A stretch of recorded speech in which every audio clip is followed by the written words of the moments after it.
Salam dəyərli izləyicilər, hər birinizi xoş gördük. Mən Nail Sadıqovla bu gündən etibarən monitorinqə dəstək videolarımıza başlayırıq.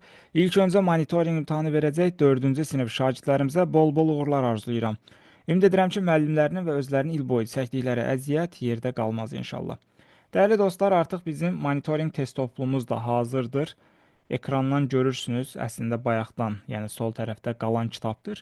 Kitab barədə detallı məlumat vermək istəyirəm sizə. Düzdür, ilk öncə onu qeyd edim ki, kitabın kütləvi şəkildə satışı hələ ki nəzərdə tutulmur.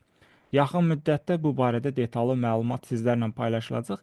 İlk növbədə bizdən əvvəlki aylarda premium qrup üzrə faydalanan müəllimlərə hədiyyə olaraq göndəriləcək kitab, həmçinin istəsələr şagirdləri də əldə edə bilərlər. Daha sonra isə növbəti mərhələdə digər şəxslər üçün satışı nəzərdə tutulur. Kitabın əsas özəlliyi odur ki, Azərbaycan dili və riyaziyyat fənni üzrə olan bütün materialları dərslik əsasında əhatə edir. Yəni qiymətləndirmə çərçivəsi, hansı ki 4-cü sinif monitorinq imtahanı onun əsasında tərtib olunur. Kitab da, yəni test toplumumuzda onun üzərində yığılmış bir vəsaitdir. Ən üstün cəhəti bəs nədən ibarətdir? Üstün cəhət ondan ibarətdir ki, bütün sualların dənə-dənə video izahı var. Yəni hansı sualda şagird çətinlik çəkirsə, QR kod vasitəsilə video izaha baxaraq sual barədə detallı məlumatla tanış ola bilər. Kitab həmçinin MİQ və sertifikasiya imtahanına hazırlaşan ibtidai sinif ixtisaslı müəllimlər və müdavimlər üçün də tövsiyə edilən vəsaitdir. Qeyd etdiyim kimi yaxın müddətdə inşallah kitab barədə detallı məlumatı ictimaiyyətlə paylaşacağam. Siz də bizi sosial şəbəkələrdən izləyərək bu məlumatları anındaca eşidə bilərsiniz. Telegram kanalımız var, Instagram səhifəmiz var. Əlavə olaraq YouTube kanalımıza da abunə olmağı unutmursunuz ki, yeni videolar, məlumatlar yüklənən zaman kanala sizə də birbaşa məlumat gəlsin. Zınqrov işarəsini aktivləşdirərək həmin məlumatlardan anındaca xəbərdar ola bilərsiniz. Dəyərli dostlar, çox vaxt itirmirik. Monitorinq imtahanı üzrə model suallar 5 sualın izahını verəcəm bu gün sizlər üçün. Əvvəlcə videonu saxlayaraq özünüz müstəqil şəkildə bu sualları həll edirsiniz. Daha sonra mənim izahımla doğru və yaxud yanlış yazdığınızı müəyyən edə bilərsiniz. Mən artıq izahlara keçid edirəm. Birinci sualımız A bərabərdir 35.582 olarsa 94.320 çıxılsın mötəriz daxilində A üstə gələk 8.902 ifadəsinin qiymətini tapın. İlk növbədə mötərəzənin daxilini həll etməliyik. Əməllər sırasına uyğun şəkildə yanaşma edirik. A-nı yerinə aparıb yazacağım 35.582 ədədini. Üstə gələk 8.902. Alt-alta toplayacağım. 2-nin üstə 2 gələndə 4 edər. 8-in üstə 0 gələndə 8 edəcək. 5-in üstə 9 gələndə 14. 1 yadda. 5-in üstə 8 gələndə 13. 1 də yadda 14. 1 yadda. 3. 1 də yadda 4. Yəni mötərəzənin daxili oldu 44.484. Sonrakı mərhələdə 94.320 ədədindən bu ədədə çıxmaq lazımdır. Alt-alta çıxıram. Siz özünüz də vərəqdə çıxmalısınız, çünki imtahanda kalkulyatordan istifadə hüququnuz yoxdur monitorinqdə bildiyimiz kimi, ona görə əliniz öyrəşməlidir. 10-dan 4 çıxaram əvvəlcə, çünki 0-dan 4 çıxmaq olmaz. 10-dan 4 çıxanda 6 qalacaq, yəni son hissəyə 6 ədədini qeyd edirəm. Buradan bir vahid götürmüşəm, 11-dən 8 çıxacam, burada 3 qalacaq. Buradan da bir vahid götürmüşük, yəni bura qalıb 12, 12-dən 4 çıxanda 8 qalır. Burada artıq 4 deyil, 3 qalıb. 13-dən 4 çıxanda 9 qalacaq. Burada da 8 qalıb. 8-dən 4 çıxanda 4 qalacaq. Yəni yekun cavabımız olacaq 49.836.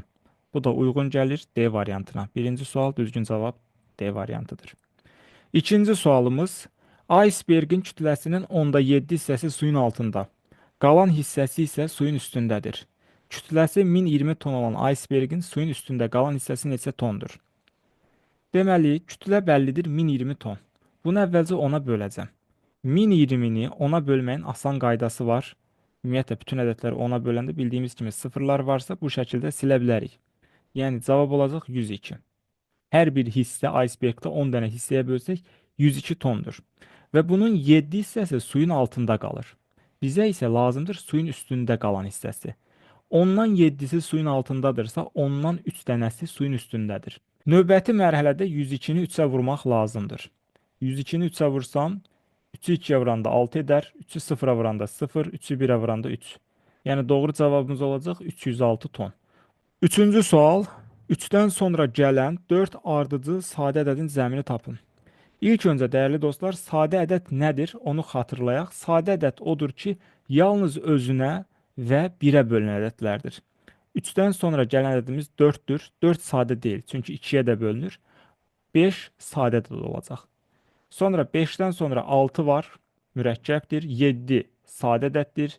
8 mürəkkəbdir, 9 mürəkkəbdir, 10 mürəkkəbdir, 11 sadədir, 12 mürəkkəbdir, 13 sadədir. Deməli, 3-dən sonra gələn 4 ardıcıl sadə ədəd deyəndə 5, 7, 11, 13-ü nəzərdə tuturuq. Bunları da toplasaq, 5-in üstə 7 gəlsəm 12 edər. 12-nin üzərinə 11 gəlsəm 23 edəcək.